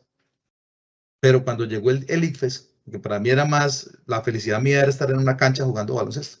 Eso era lo que realmente me hacía feliz. Cuando llegó el ICFES, que yo estaba en un 10º, me puse a pensar, y en mi familia nadie había ido a la universidad, nadie. O sea, ninguno de mis primos había ido a la universidad. Y entonces yo me puse a evaluar ese tema y dije, bueno, yo sí quiero ir a la universidad. Y quiero ir a la universidad para poder seguir jugando baloncesto, para poder jugar baloncesto en la universidad. Quiero ir pues, no había plata para estudiar en una universidad privada, entonces yo dije, tengo que estudiar en la UIS. Para estudiar en la UIS, pues tengo que sacar un buen ICFES. ¿Y qué tengo que hacer para sacar un buen ICFES? Pues estudiar. Entonces aplacé el baloncesto y el tiempo que le dedicaba al baloncesto, a los entrenamientos y a jugar por las noches con los amigos, se lo empecé a dedicar a estudiar. Y fueron 5 meses. 5 meses en los que era 4 horas diarias solo de estudio. Y me reuní con 4 amigos más que tuvieron esa misma, digamos que los convencí de esa misma mentalidad, que vivían cerca de mi casa. Y durante 4 meses tuvimos la disciplina de estudiar todos los días, todas las tardes. Y los 4 fuimos de los mejores ICFES del departamento, ¿sí? Y ese día, o sea, cuando yo recibí eso, cuando recibí el examen, pues cuando el cura de mi colegio, el rector de mi colegio, me entregó el examen, el más sorprendido fue el cura. O sea, el cura miró cuánto había sacado yo y se quedó mirándome y llegó y me dijo, ¿usted cómo hizo? O sea, el cura no creía lo que yo había sacado. Yo le dije, no, es más, bajé al primer piso del colegio, llamé a mi mamá a decirle, mami, saqué tantos puntos, y mi mamá me decía, no me mienta. Ni mi propia mamá creía que era cierto que yo había sacado lo que había sacado. Y eso se me quedó tan grabado en la vida, que cuando uno quiere hacer algo, lo que tiene que hacer es ponerle seriedad a lo que quiere hacer, ponerle un poquito de seriedad a las cosas y ya, ni siquiera algo increíble. En la UIS me pasó algo parecido. En la UIS, cuando estaba en la UIS en segundo semestre, mi papá tuvo un accidente y estuvo en silla de ruedas 2 años. Cuando yo estaba haciendo segundo semestre, cuando pasó eso, y yo dije, bueno, no puedo seguir estudiando porque pues mi papá no va a poder trabajar. Entonces, ¿qué tengo que hacer? Hay dos cosas por hacer. La primera es buscar trabajo, buscar algo que hacer y ganar dinero. Listo. La ventaja gigante es que estaba en la UIS y era económico. Y la segunda cosa que hay que hacer es tener un promedio muy alto, para poder disminuir lo que pago, ¿sí? Para poder pagar menos. Entonces tocó. Lo que les digo, ser el super estudiante, pues eso nunca había sido como la emoción, nunca me emocionaba eso, pero en ese momento tocó. Entonces tocó asumir con un poquito más de seriedad el tema y logré poner el promedio por encima de 4. Entonces con eso inmediatamente en los siguientes semestres empecé a pagar poco, muy poco. Realmente pagaba 7,000 pesos de semestre, que era un dinero que yo mismo podía conseguir. Entonces, esas acciones que de pronto en su momento fueron temas difíciles, se terminaron convirtiendo en ejemplos de vida para mí, ¿sí? El cine, el cine es otra cosa que, como lo mencionaba Kate ahorita, es algo que me fascina, que me absorbe totalmente. Para mí ver una película es como el deporte, es otro espacio en el que me alejo del mundo entero. O sea, cuando yo estoy viendo una película, no me gusta que ni me hablen. Me encanta es meterme en lo que estoy viendo y sacarle todo el provecho a esas 2 horas que le voy a dedicar a ese tema. Sacarle todo el provecho. Eso me encanta. Bueno, yo quiero que miremos esta frase, esta imagen, y vamos a hablar, aquí es un ejemplo muy rápido de lo que hablamos acerca del carácter. Este equipo de la Selección Colombia del 94, de pronto algunos de los asistentes estaban vivos en esa época, probablemente algunos no. Este equipo era el mejor equipo del mundo. Eran los mejores futbolistas del mundo, me refiero al equipo de Colombia, el Pío Valderrama y todos ellos, y Rincón, y bueno, y son personas son muy buenas personas, son buenos seres humanos, pero no tuvieron la fortaleza mental para asumir un reto tan grande como ir a un mundial siendo los favoritos, ¿sí? Porque todo el mundo esperaba mucho más de ellos. Una cosa, solamente el equipo se desbarató, el equipo se acabó en el primer partido, con una sola cosa mala que pasó. O sea, una sola cosa mala que pasó, que fue un solo gol. Y el equipo de Colombia se empezó a comportar como no se deben comportar los equipos. Todos empezaron a echarse la culpa entre ellos. Fue culpa suya, fue culpa suya, fue culpa suya. Y la convivencia se volvió una locura. El Tino Asprilla se voló de la concentración. Bueno, empezaron a hacer todo lo que no se debe hacer. Y dejaron todo su profesionalismo de un lado y empezaron a comportarse como personas no profesionales, y eso opacó el gran talento que tenían. ¿Sí? No fueron disciplinados. No tuvieron el carácter para asumir una derrota. Ni siquiera una derrota, para asumir un gol en contra. Entonces, ellos son el ejemplo del talento de muchas personas a las cuales el talento se desperdicia y no logran traducir el talento en triunfos reales. Ellos hubieran podido ser campeones del mundo, de verdad, y yo lo digo con convicción, porque de verdad eran muy buenos jugadores. Pero ese día no tuvieron el carácter para sobreponerse a un gol, que es algo muy normal en el fútbol. No tuvieron el carácter para salir adelante de ese bache. Y eso nos pasa, y eso les pasa a muchos seres humanos. El día que tenemos nuestra primera derrota nos caemos por completo y no nos levantamos. Este otro señor es alguien a quien yo admiro en el alma. Quisiera ser amigo también de este señor, porque a mi papá le fascina el ciclismo, y eso fue como la primera herencia que mi papá me dejó. Me dejó la herencia del tema del ciclismo, y me encanta verlo. Practicarlo no mucho, pero verlo sí. Y ese señor para mí hizo lo contrario, o sea, es el ejemplo de lo otro. Si ustedes ven esa foto, eso fue en el 85, si no recuerdo mal, él se cayó, está sintiendo dolor físico, o sea, no es el dolor moral de un gol, es el dolor físico, o sea, está sangrando, se le rompió su piel, ¿sí? Y sin embargo, no empezó a echarle la culpa a nadie, o sea, no le echó la culpa ni al pavimento, no podía echarle la culpa a nadie, que el ciclismo es un deporte aunque es un deporte de equipo, pero es un deporte muy solitario, y sobre todo en esa época. En esa época era un deporte de solitario, solo. Él hizo lo que tendríamos que hacer, y nos enseñó algo muy valioso. O sea, si usted se cayó, levántese. Ya. No es más. No hay nada más que hacer. O sea, si usted se cayó, tiene que levantarse. Y él utilizó ese dolor físico que estaba sintiendo, lo convirtió en el combustible para poder ganar ese día. ¿Sí me hago entender la diferencia? Y no era un dolor moral, es un dolor físico. O sea, le estaba saliendo la sangre. La sangre se le pegó a la cara. Y no se quedó acomplejado, llorando por su suerte, sintiéndose mal. No. Se levantó y trabajó y ganó. ¿Sí? Ya. Eso es lo que tenemos que hacer. Y ahora les voy a mostrar a otras personas a las que admiro, a las que admiro. Ejemplos. Esta mujer se llama Yoreli Rincón. Es una futbolista de acá de Piedecuesta. Fue una persona que a los 12 años tomó la decisión de jugar fútbol. O sea, y ella, eso fue hace 15 años aproximadamente. Y esa niña, esa mujer, fue la primera, o es la primera mujer futbolista profesional de Colombia. O sea, antes de ella no existía, a ninguna mujer en la historia de Colombia le habían pagado por jugar fútbol. Ella fue la primera. Y a mí me parece increíble que una persona a los 12 años tome una decisión y sea capaz de mantenerla durante el resto de su vida. Ella fue futbolista profesional en Brasil, estuvo jugando aquí en Colombia, y hoy en día ya está terminando su carrera en Italia. Juega en Italia. Y fue la primera persona, la primera mujer futbolista de este país. y es de las que más ha luchado para que las mujeres en Colombia tengan una liga profesional. Han pasado casi 20 años y todavía aún no estamos desarrollando, no hemos desarrollado la liga profesional femenina como debe ser.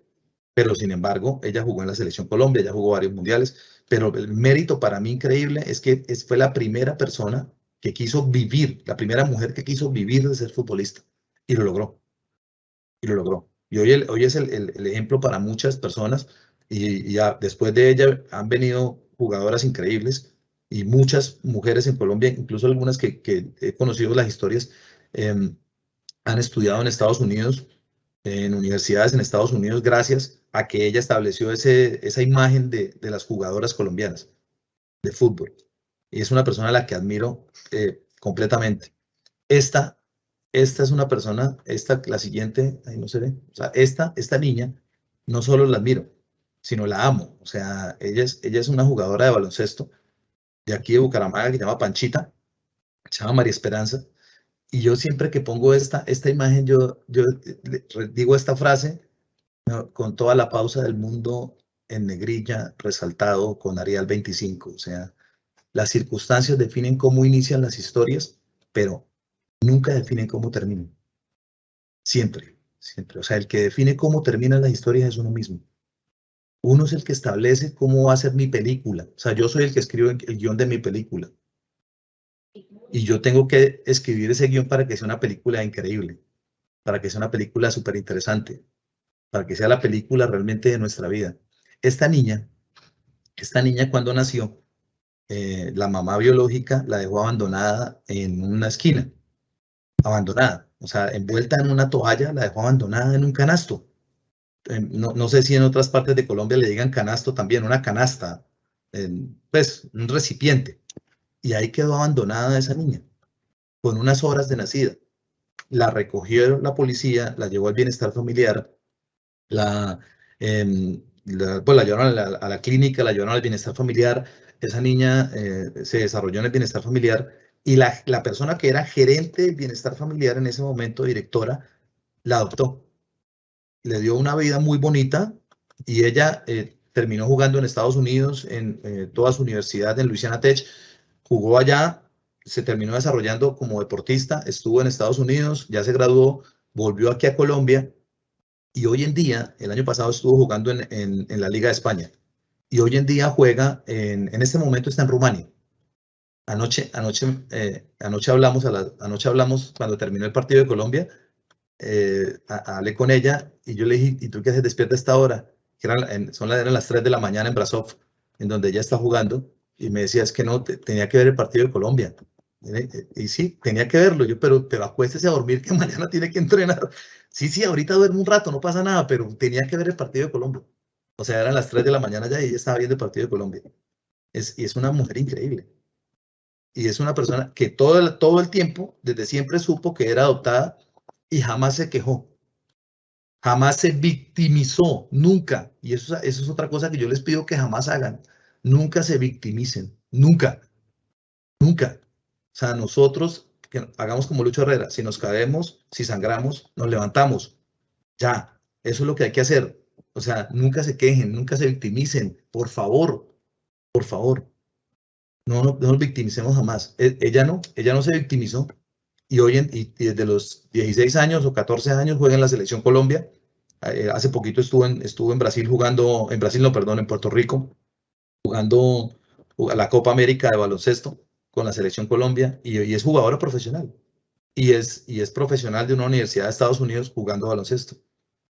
Y jamás se victimizó, jamás se victimizó.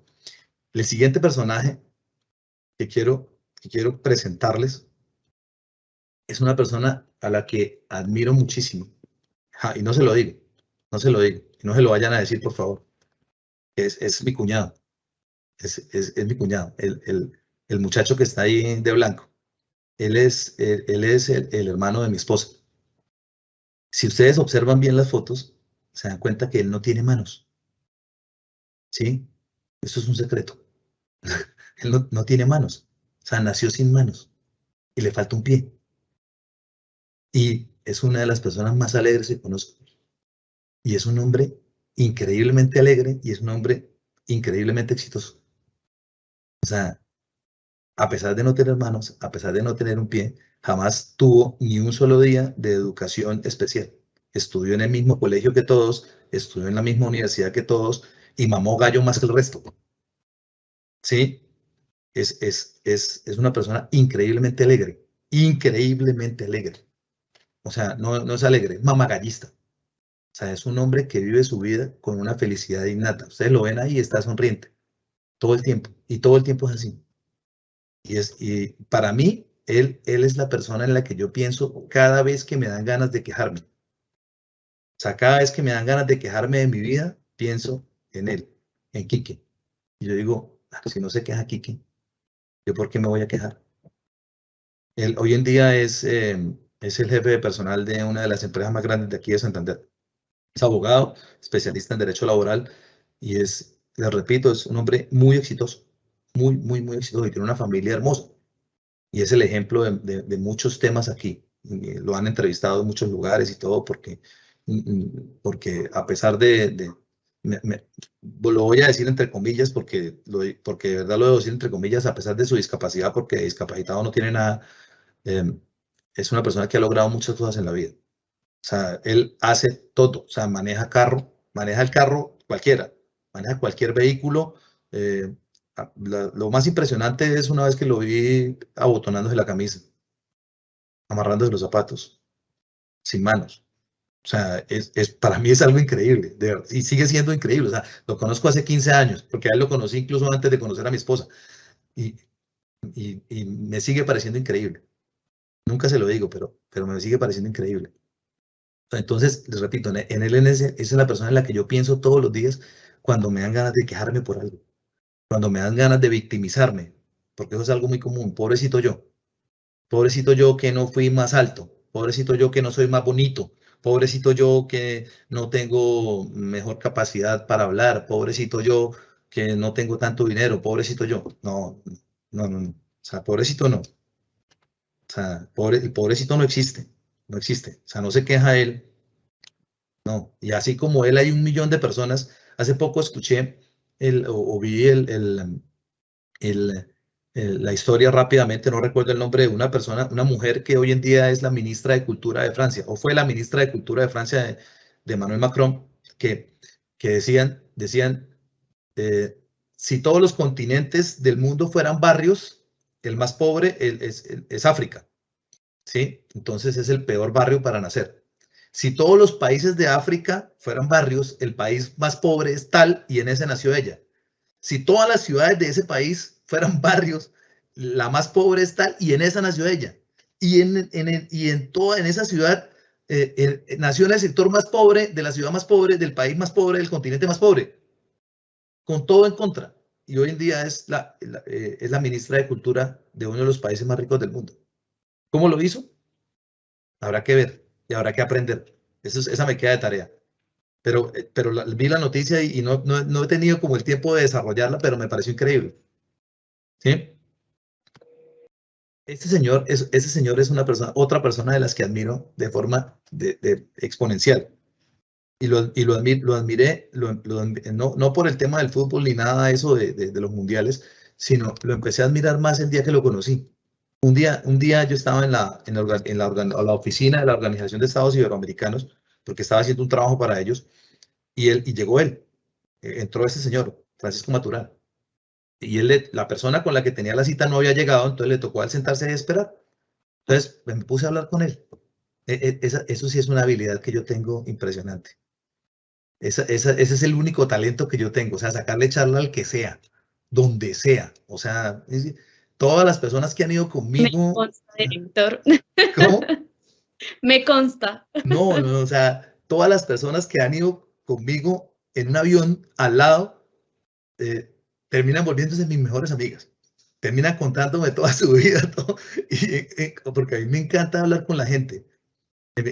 Paréntesis, si les cuento, esta charla, el sitio más raro en el que he hablado de esta charla fue una vez en un avión a la persona que iba al lado mío, que era una señora coreana, que ella se llamaba Juan Yu, no sé, Juan Chinchón, no sé, no me acuerdo el nombre, ella me dijo, dígame Rebeca.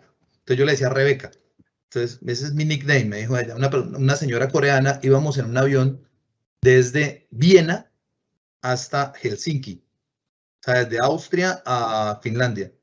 Y habíamos pasado mediodía en Viena, en el aeropuerto de Viena, pues nos conocimos varias personas, almorzamos todos juntos, y me tocó en el puesto de al lado con la señora coreana, que iba para Finlandia a ver una materia de su doctorado, de su MBA. Y le conté acerca de la charla y me dijo, yo quiero escucharla, yo quiero verla. Y me tocó en el celular, o sea, bajarla ahí y en el celular, y en inglés. O sea, no, ese viaje eran 3 horas y para mí duró 10 minutos.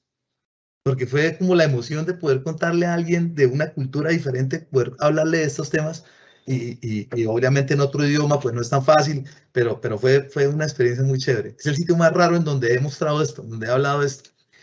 Volviendo a Francisco Maturana, cuando yo lo conocí, hablamos 10 minutos, no hablé más con él, me pareció un tipo tan amable, me pareció una persona tan increíblemente amable, tan sencilla, tan humilde, que me puse a investigar sobre la vida de ese señor. O sea, llegué a mi casa y me puse a investigar, a buscar la vida de él. O sea, cómo una persona tan grande, que miembro del comité técnico de la FIFA, que llevó a Colombia a varios mundiales, que bueno, que ha hecho cosas increíbles para un colombiano, cómo era tan humilde, cómo era tan sencillo, cómo es esa persona como tan cálida. Resulta que ese señor es odontólogo. Él es odontólogo. Cuando él se graduó de odontólogo, lo contrataron para ser profesor de la universidad donde él estudiaba, no recuerdo cuál era, y montó su consultorio de odontología. Y al mismo tiempo jugaba en el Atlético Nacional, era futbolista profesional. O sea, él tenía que en las mañanas dictar clases, a mediodía atender a sus clientes de odontología y en las tardes ir a entrenar con el equipo Atlético Nacional. Y los fines de semana jugaba con el equipo. Entonces, ahí fue que yo entendí por qué logró todo lo que logró.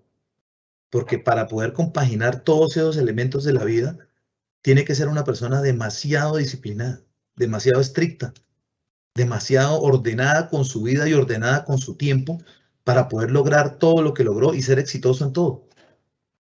Y por eso es que más adelante, cuando ya tuvo el conocimiento y la trayectoria necesarias, logró cambiarle la mentalidad a los colombianos, no solo a sus jugadores, sino a todo el país. O sea, yo con todas las personas con las que yo hablo hoy, el día de hoy, 15 de octubre, me dicen que están tristes porque Colombia empató ayer.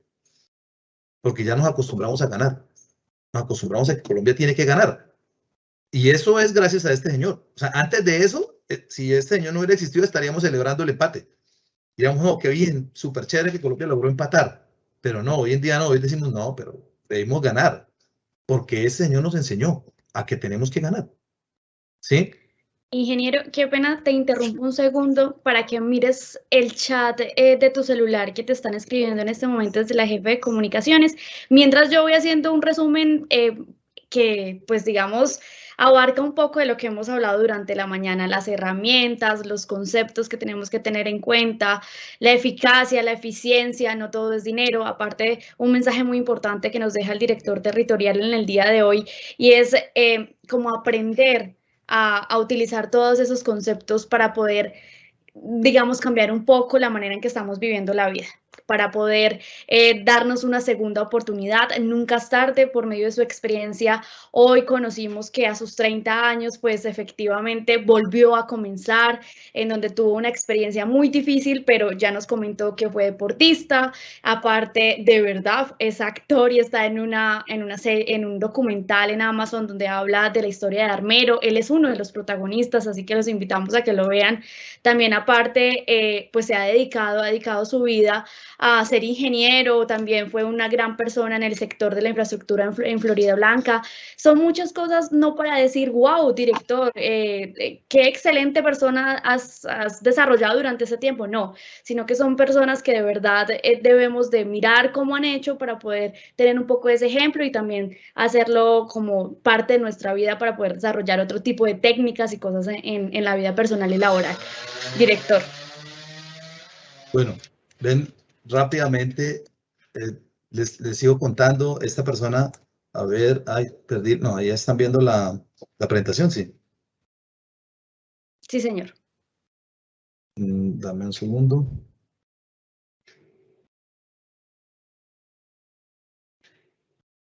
Espérame un segundo. Espérame.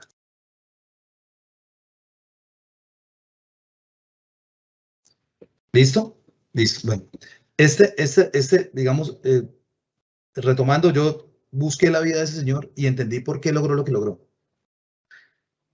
Espérame, ya. Aquí. Ese es otro concepto que yo quiero que también les quede grabado, por favor, que es cuáles son los sentimientos inservibles. O sea, nosotros definimos lo que sentimos. Nosotros tenemos que definir lo que sentimos. Y esos sentimientos, eso es una lista de sentimientos inservibles. Yo defino si siento rabia, yo defino si siento envidia, yo defino si siento celos y yo defino si siento culpa. ¿Por qué? ¿Por qué esos sentimientos inservibles? Muy fácil, porque solamente le hacen daño al que los está sintiendo. O sea, y la rabia es la excusa la rabia es la excusa de muchos para comportarnos como no debemos comportarnos. O sea, yo le pegué a mi esposa porque sentí rabia, yo le pegué a mi hermano porque me sentí rabia, yo me robé algo porque sentí envidia de que otro hace algo y tiene más que yo cometí feminicidio porque sentí celos, bueno, lo que ustedes quieran, ¿sí? Esos son sentimientos inservibles y son inservibles ¿por qué? Porque solamente le hacen daño al que los está sintiendo. Es como tomarse un veneno y esperar que se muera otro. Ya, o sea, esos sentimientos son inservibles y tenemos que alejarnos de nuestra vida. Lo que yo les decía al principio, sacar de aquí todo lo que no produce nada. Y lo primero que tengo que sacar es estos 4 sentimientos que son inservibles. Alejarlos de nuestra vida, por favor. El miedo, el miedo es una herramienta de la evolución y el miedo es nuestra principal barrera frente a todo lo que hacemos, ¿sí? Lo único, es lo primero, es lo que vuelve imposible cualquier sueño de muchas personas, el miedo a intentarlo. Pero el miedo simplemente es una herramienta de la evolución. En la vida hay 3 herramientas de la evolución: el hambre, el sexo y el miedo. El hambre porque necesitamos comer para no morir de inanición. Nuestro cuerpo necesita combustible. El sexo porque es un placer que no se puede sentir de ninguna otra forma y es la herramienta de la evolución para que nos reproduzcamos, para poder hacer crecer la especie. Y el miedo es la herramienta de la evolución para que protejamos nuestra propia vida. Si siento miedo, no, o corro más o me escondo. ¿Sí? Es una herramienta de la evolución. Entonces no sintamos miedo por algo que no pone en peligro nuestra vida. ¿Sí? Dejemos el miedo también aparte. Ahora, en la última parte de esta charla, voy a hablarles un poco acerca de mi propia experiencia con todas estas herramientas y con todos estos conceptos. Lo primero que yo hice fue preguntarme quién soy. Y la evaluación que realicé en ese momento a mis 31 años no fue una evaluación muy satisfactoria, porque yo no era la persona que quería ser, estaba lejísimo de ser la persona que quería ser. Y me di cuenta que no había reunido ni siquiera una de las herramientas para lograr ser la persona que yo quería ser. Sí, estaba muy lejos, muy lejos. Aún no he llegado a ser la persona que quiero ser, pero me siento un poquito más cerca. Me di cuenta que era una persona demasiado impuntual, y eso fue difícil para mí aceptarlo. Me di cuenta que era una persona irresponsable, me di cuenta que era una persona demasiado emocional, que no tomaba decisiones racionales, sino tomaba decisiones emocionales y por eso había cometido algunos errores. Y me di cuenta de todo eso cuando hice la evaluación crítica, para mí solo, y una evaluación real y honesta sobre todo. Y empecé, y ahí fue cuando decidí buscar todo esto y empezar a aprender. Una cosa que entendí y que aprendí fue que las palabras tienen demasiado poder. Y otra cosa que me fascina a mí y me encanta, que también es una de las pasiones de mi vida, es viajar. Y yo decía, yo quiero conocer el mundo, yo quiero viajar, quiero ir a muchos lugares en este planeta. Y resulta que yo dije, bueno, yo quiero viajar, pero yo no tenía ni siquiera pasaporte. O sea, ni siquiera había sacado mi pasaporte. Entonces era absurdo querer viajar porque si me invitaban a un viaje, pues no iba a poder hacerlo, porque no tenía ni siquiera pasaporte. Entonces me di cuenta de eso y inmediatamente me fui y saqué mi pasaporte. Y no tenía un peso en el bolsillo, o sea, saqué la plata prestada para ir a sacar mi pasaporte. Me la regaló mi papá. Me fui, saqué mi pasaporte. Y dije, bueno, ya está listo mi pasaporte.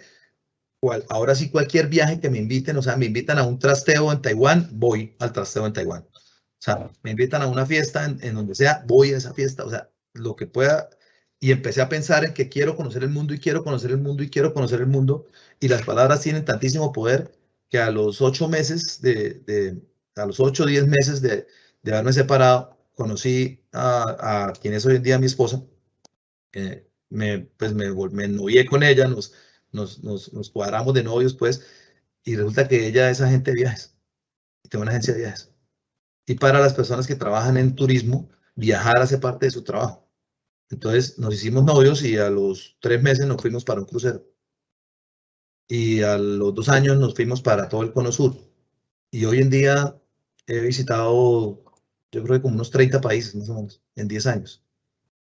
Y lo peor de todo, lo más chistoso de todo es que muchos de esos viajes alguien me los ha pagado. O sea, ni siquiera los he pagado yo. Ha surgido una tras otra y tras otra y tras otra. Estuve en Ecuador trabajando, estuve en Chile dictando unas conferencias, estuve en El Salvador también trabajando, estuve en el Perú jugando, estuve en Europa jugando, estuve en Estados Unidos también trabajando. O sea, muchos de esos viajes me los han pagado porque se volvió un objetivo de mi vida y empecé a tener la fe de que era cierto que yo sí podía conocer el mundo, ¿sí? Aprende todo lo que puedas que en algún día vas a utilizar este conocimiento. Eso es una historia muy corta, pero que es hermosa. Resulta que cuando yo estaba en la universidad, antes de graduarme, yo manejaba taxi aquí en Bucaramanga. Entonces, pues obviamente conocía las vías de la ciudad, me sabía las vías de la ciudad de memoria y entré a trabajar al área metropolitana y conocí a un señor que era el gerente del Plan Vial. En esa época no había Google, ¿no? No existía Google, no existía Google Earth. Entonces, esta persona me dijo, imprímame un mapa de Bucaramanga.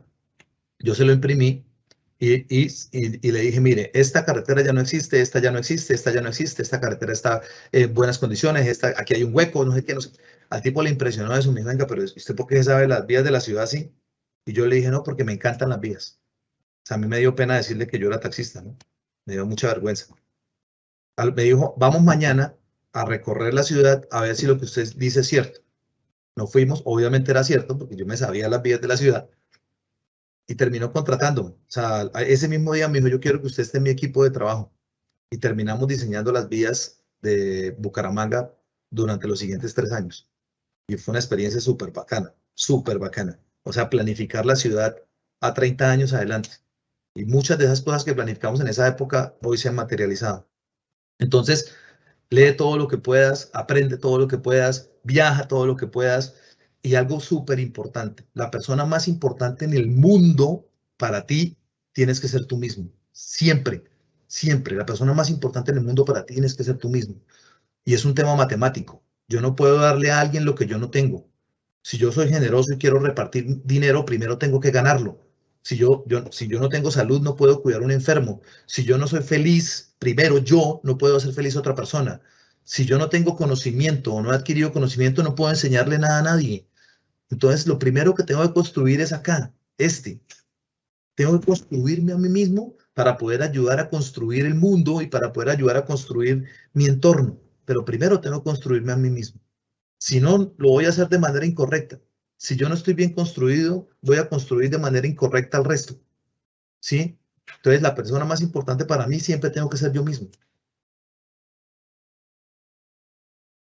Esta foto la tomé en el sur de Chile, como les cuento en ese viaje, y es una de las fotos que me encanta mirar cuando estoy atribulado, cuando estoy preocupado por algo, porque me trae mucha paz. Yo iba en un catamarán en el cruce de lagos y tomé esta foto y me parece hermosa. Esta foto la tomé en un tren que iba desde Múnich, en Alemania, hasta Viena, en Austria.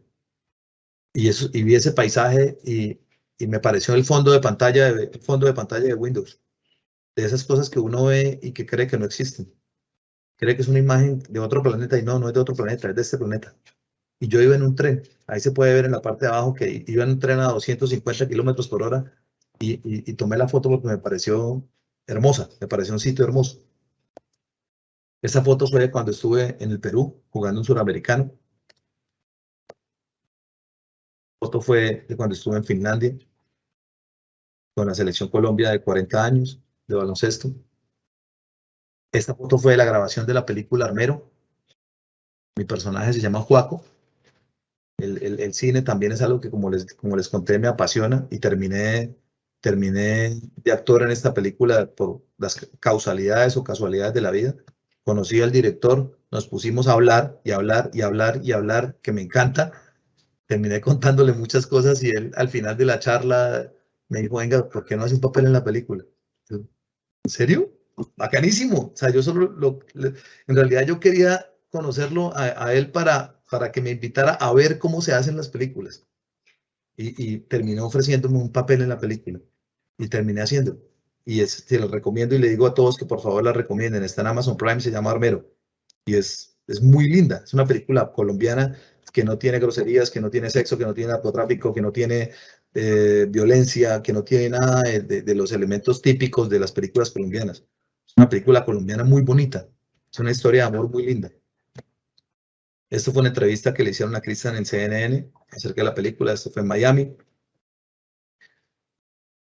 Otra de las cosas que me fascinaba a mí, que yo quería hacer en la vida, era ser piloto, volar un avión. Eso me parecía, y yo tenía la frustración de que hasta mis 30 años no había montado un avión, por miles de razones. Bueno, me contrataron después en la Armada, fui profesor de la Armada y ahí sí volé pues muy seguido, pero resulta que esta foto es en la época en la que yo estaba súper quebrado y endeudadísimo con todo ese dinero que les conté que me robaron. Y resulta que para los que están, me imagino que aquí hay muchos ingenieros, van a entender lo que les digo. Antes de los drones, antes de que existieran los drones, tomar una fotografía aérea en Colombia era muy costoso. Era un tema que era muy costoso. Un vuelo podría costar 400, 500 millones de pesos. Y yo necesitaba mucho dinero para pagar mis deudas. Y resulta que una noche me soñé, o sea, lo digo con certeza y con honestidad, me soñé un equipo para instalarle a un avión cualquiera una cámara reflex, como las que hoy en día utilizamos en cualquier lugar, para poder tomar fotografías aéreas. O sea, como las que tienen los drones. Yo lo diseñé. Me conseguí un amigo que era piloto. Nos fuimos a hacer las pruebas en el avión. El tema funcionó y comencé a volar. En ese avión duré 2 años, casi 3 años, volando casi todos los días, tomando fotografías aéreas por todo el país. Y incluso aprendí a pilotear el avión, porque mi amigo me enseñaba, porque solo volábamos los dos, o sea, volaba el piloto y yo. Entonces, ese fue otro de los sueños cumplidos para mí. O sea, tener ese avioncito a nuestra disposición para volar y volar y volar y volar. Y duré los 3 años que yo creo que volaba 1 o 2 veces por semana. Y fuimos a todas las ciudades del país a tomar fotografías. Y gracias a ese sueño, a ese diseño que hice, pagué todas mis deudas. Gracias a ese diseño fue que logré salir de todos mis problemas, a las fotografías aéreas. Y yo soy especialista también en sistemas de información geográfica. Esa fue la primera especialización que hice. Entonces, para mí esa foto es en Guaymaral. Esa foto es en Guaymaral no, mentira, esa foto es en Palo Negro. Esa es en Palo Negro. Esa foto, ese día íbamos para Guaymaral, y para Bogotá.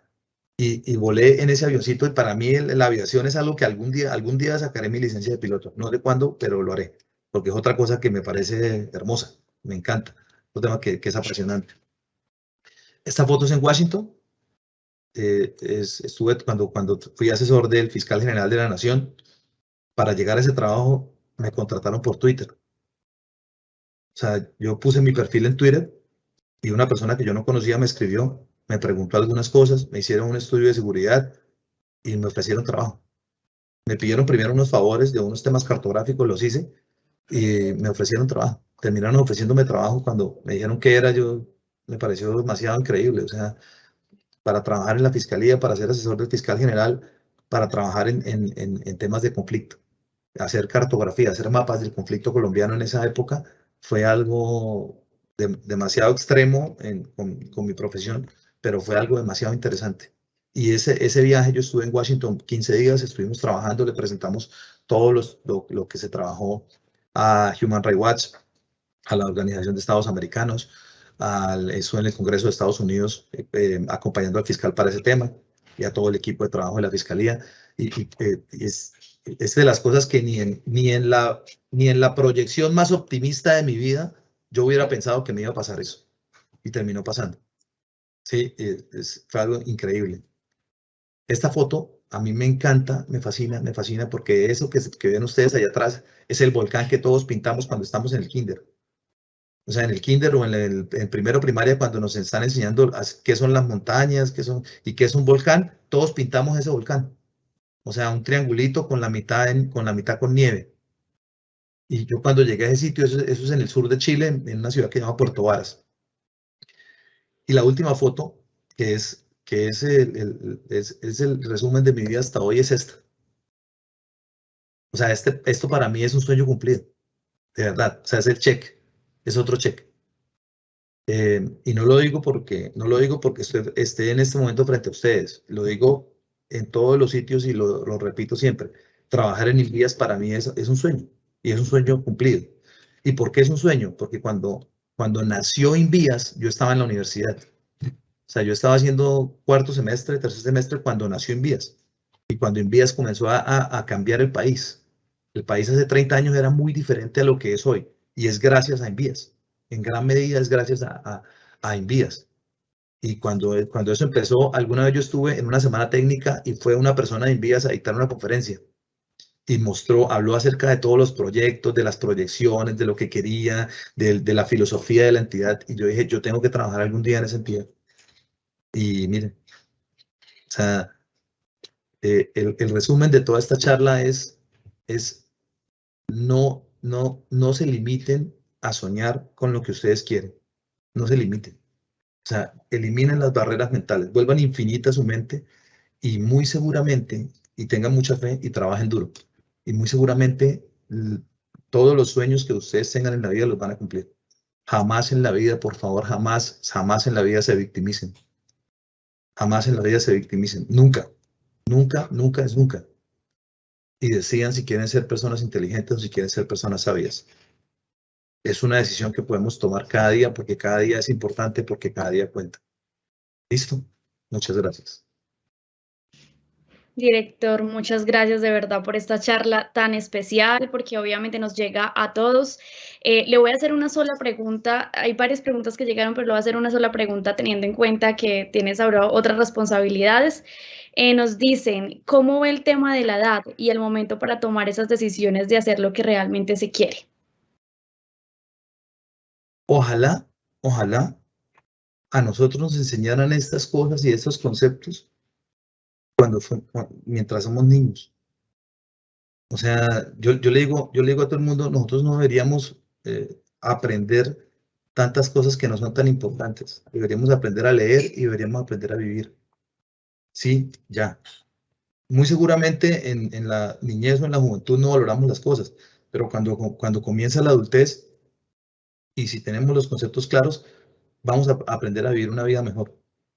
O sea, ojalá uno pudiera aprender esto sin tener que pasar por el totazo, ¿sí? Sin tener que pasar por el golpe de la vida que nos obliga a aprender. Pero la edad, a cualquier edad. Mire, yo les voy a contar una infidencia chiquitica. Yo amo a mi papá, Mi papá es el muñeco, todo el mundo le dice el muñeco. Y él modificó su manera de vivir a los 50 años. A los 50 años. O sea, él a los 50 años paró y decidió vivir de otra manera, porque hasta los 50 años había cometido un sinfín de errores, pero un sinfín. Y hoy en día tiene 65 años y todo lo que él ha construido en la vida lo construyó desde sus 50 años hasta acá. Y es un hombre tan feliz. O sea, reconstruyó su vida, reinició su vida a los 50 años. Y digamos, yo me siento, por ejemplo, bendecido que logré reiniciar mi vida a mis 30 y algo, a mis 32, 31 años. Pero en cualquier momento podemos hacerlo. En cualquier momento podemos hacerlo. Director, una vez más, muchísimas gracias, sobre todo saber que eres el líder que en este momento está desde la Territorial Santander y que es una persona que tiene muy claro todo lo que quiere, pues nos llena un poco más de fortaleza, de fe y esperanza de que cada uno dentro de nuestro espíritu y nuestras ganas de salir adelante, pues lo podemos lograr. Así que muchísimas gracias por todo el trabajo que haces dentro de la territorial, pero también que haces en tu vida personal y que hoy nos deja un mensaje muy importante y es no tener esas limitaciones, seguir adelante, reinventarnos y no quedarnos con lo que tenemos. Sobre todo no victimizarnos. Muchísimas gracias, director. Gracias a ti y gracias a todos por sacar el tiempo para escucharme. De verdad, es increíble. Gracias. Es una charla que esperamos todo el año. No se imaginan todos los 170 personas que estuvieron, fue el tope del día de hoy.